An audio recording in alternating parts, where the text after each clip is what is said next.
Sometime in the late 19th century, literary realism found itself imbued in a crisis of authority. It was not due to any one failing in particular, but rather an emerging sense that the natural and physical sciences might catalog and describe reality more completely than any single author or narrative could. In an 1891 essay entitled The Science of Fiction, English novelist Thomas Hardy wrote mockingly of a desirable, yet ultimately impossible kind of realism, one that could reproduce in its entirety the phantasmagoria of experience with infinite and atomic truth, without shadow, relevancy, or subordination. He thus decries the quote-unquote fallacy that, for narrative to be artistically convincing, it must adjust itself to this new alignment. The realist novel, suggests Hardy, must respond not by attempting to realign itself to the demands of objective science, but by attending to all that science cannot and does not account for. This is realism's greatest and most durable strength, and I quote here again, a power of observation informed by a living heart. That Hardy was thinking critically about the increasing cultural authority of science and its effect on the novel form is further evidenced in his 1882 novel Two on a Tower, where scientific theories and personae are perhaps more explicitly foregrounded than in any of his other works. Two on a Tower, subtitled A Romance, is at its core a story of the unrequited love between Lady Viviette-Constantine, the wife of a wealthy landowner, and Swithin St. Cleeve, a young man some 10 years her junior. Enduring a secluded life while her husband is away in Africa, Viviette allows St. Cleeve, an aspiring astronomer, to use a tower on her land as an observatory. Their newfound proximity leads soon thereafter to a budding romance and routine clandestine rendezvous under the night sky. Drawn to St. Cleeve's beauty, Viviette helps him financially with his research. As the two fall in love, their relationship is alternatively constrained and encouraged by St. Cleeve's scientific pursuits. From this limited summary, it becomes obvious that Two on a Tower bears little resemblance to science fiction as we imagine it today. Nevertheless, it was written under much the same set of socio-historical conditions as many canonical works of late 19th century science fiction, including those by H.G. Wells, N.P. Shiel, and Edward Bulwer-Lytton, who were largely responsible for popularizing the genre in England. In reading Two on a Tower as part of this tradition, I'm interested in tracing science fiction's process of generic becoming prior to its ultimate association with the fantastic. I thus take Hardy's novel as a kind of boundary text, neither entirely realistic nor sci-fi, but a curious amalgam of both. The question I want to ask then is not so much if Two on a Tower constitutes science fiction, itself a historically mutable construct, but what considering it as a generic precursor might mean for how we conceive of science fiction and its relationship to other popular novelistic forms. To answer this question, we must first attend to a second, but by no means unrelated, consideration for the realist project. Within the shifting epistemological landscape of the late 19th century, a confrontation between art and science that, I contend, sets the scene for science fiction's eventual reliance on realist aesthetics reconceived. In attending to both questions, I hope we might arrive at something new about how a belabored realism and an emerging science fiction attempted to renegotiate the role of science in late 19th century literature and society.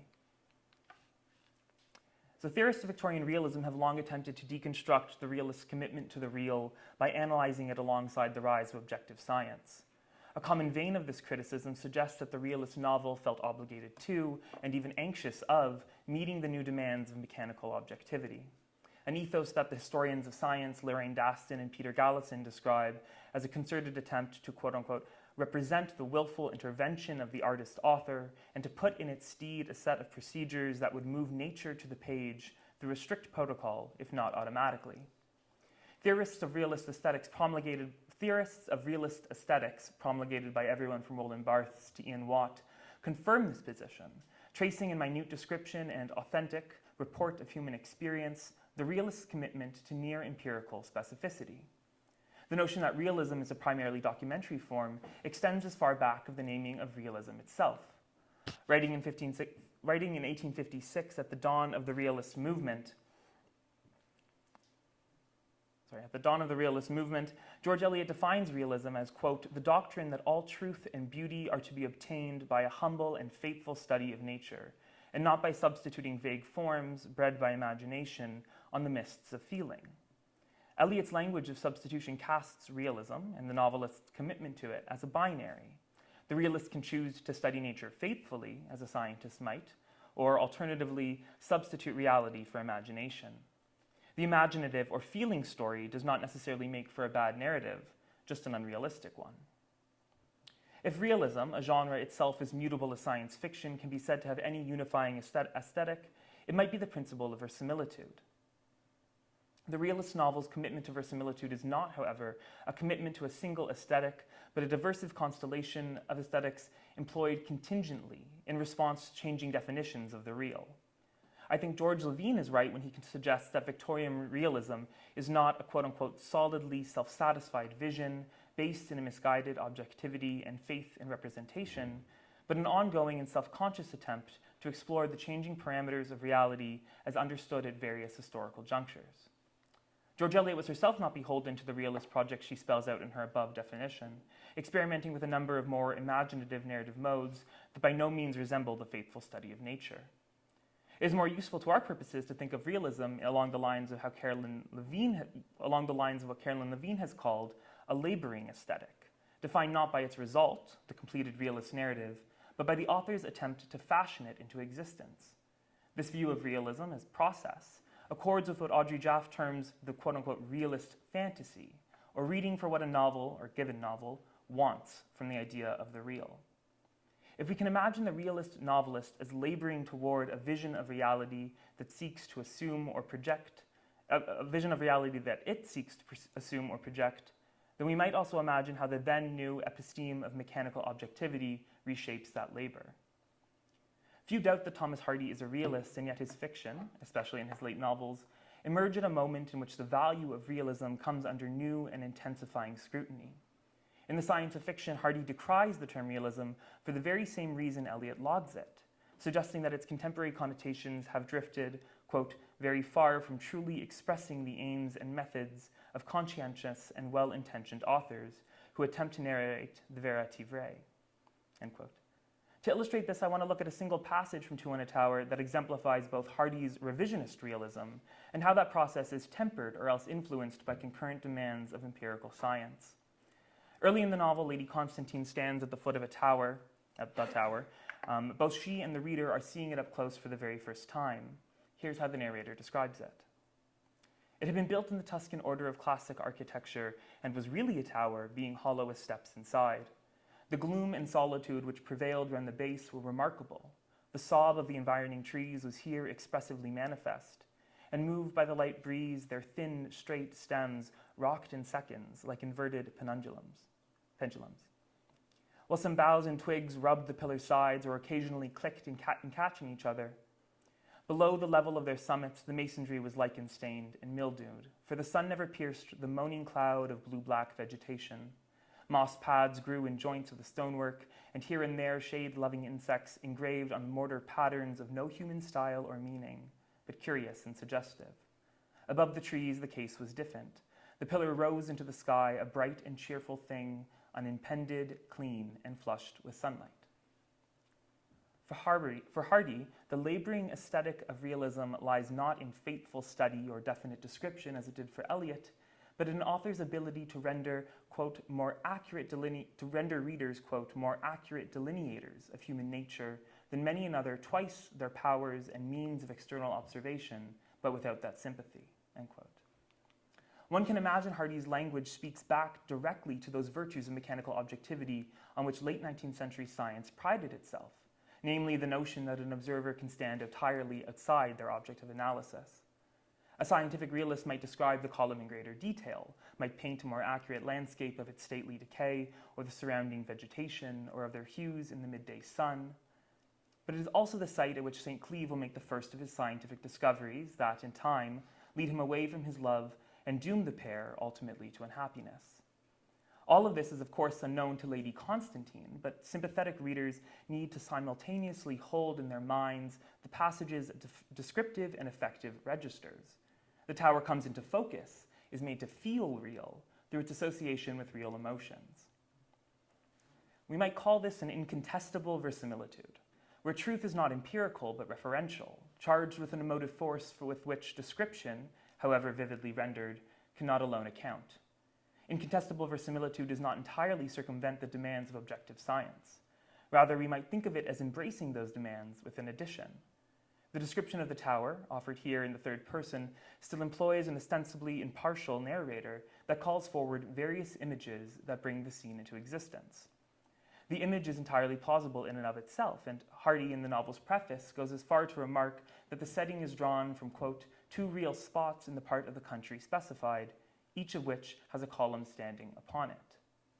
But description is only half responsible for the reality effect here.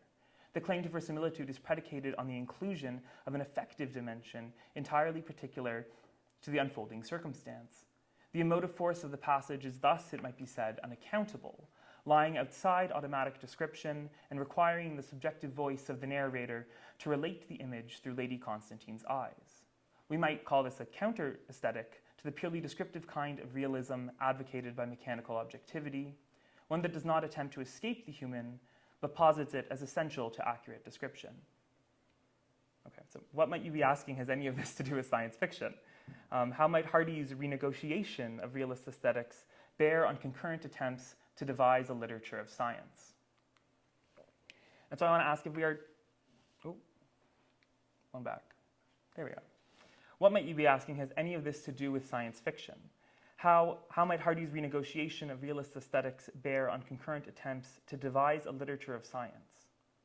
If we are to take seriously John Ryder's proposition that science fiction is without origin and rather as, quote, a set of strategies, images, and themes that have already emerged into the visibility of a repeatable gesture, we might also acknowledge that no literary gesture is self-contained. Two in a Tower and the science fiction novels which we are most familiar, say those in the tradition of Verne, Wells, Poe, and of course Twain, ask similarly historically situated questions, albeit in different ways. They borrow, mix, respond to, and I want to add push against, concurrent epistemic paradigms in the sciences. Unlike science fiction of the fantastic tradition, Two on a Tower contains nothing overtly incredible. No twists in time, or prolonged adventures, or remarkable inventions, or mad scientists. At most, readers are met with quasi-technical descriptions of astronomical instruments.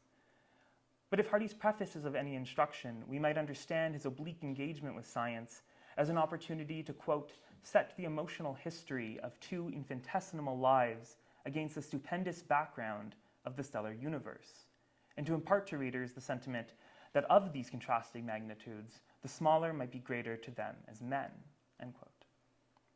Hardy's concern is then one of scale, of the kinds of ostensibly offered by science and contrasting that on which day-to-day life operates.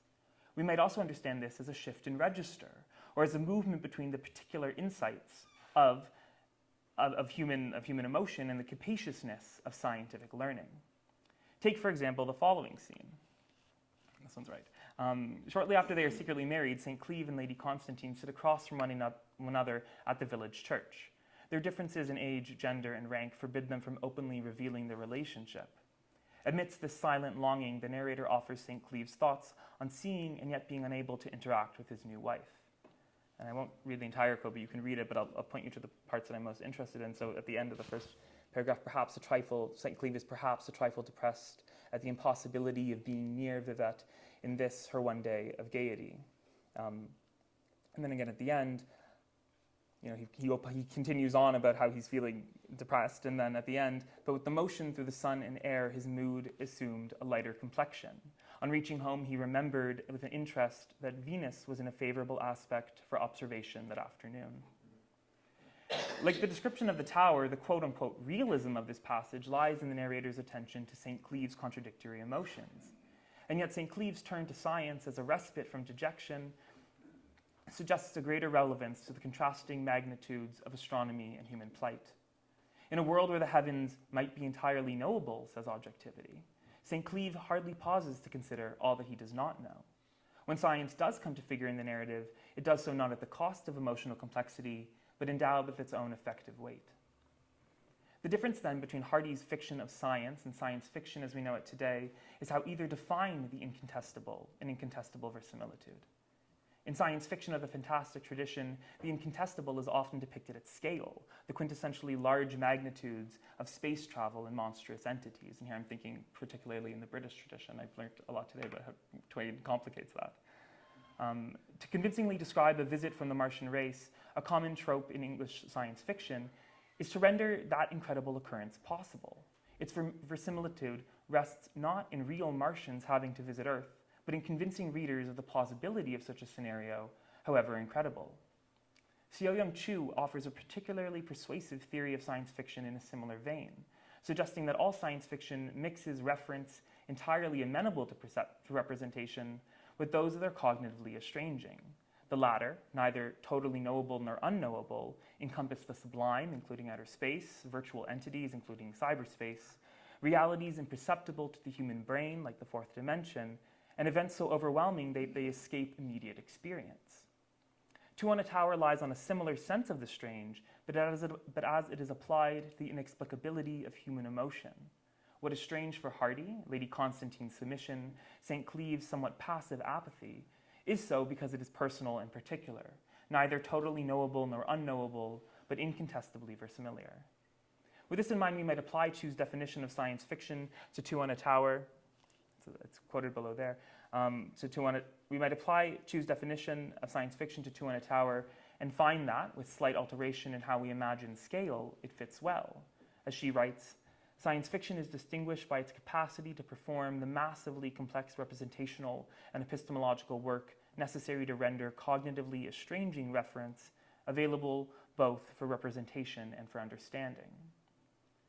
For Hardy, science is a convenient, if not timely, point of contrast to that other cognitively estranging referent, humanity itself. Although it draws from the realist toolkit, Hardy's fiction labors towards an aesthetics of the unreal, of that which rests just outside common perception, however minute the scale. Like all science fiction, it gestures to how scientific ways of knowing shape and how they too might preclude certain kinds of experiential knowledge. In this sense, Two on a Tower is but one among many late 19th century narratives that is in itself an experiment in devising a literature of science. Its long-standing omission from the story of how science fiction became science fiction speaks to the fact that if we continue to name the genre retrospectively, that is, based on our solely contemporary criteria, we are apt to miss many of its cross-generic influences. Better, I have tried to suggest, is it to evaluate science fiction in its moment, on its own terms, so that we might perceive those lines of development that we call genre. Thank you.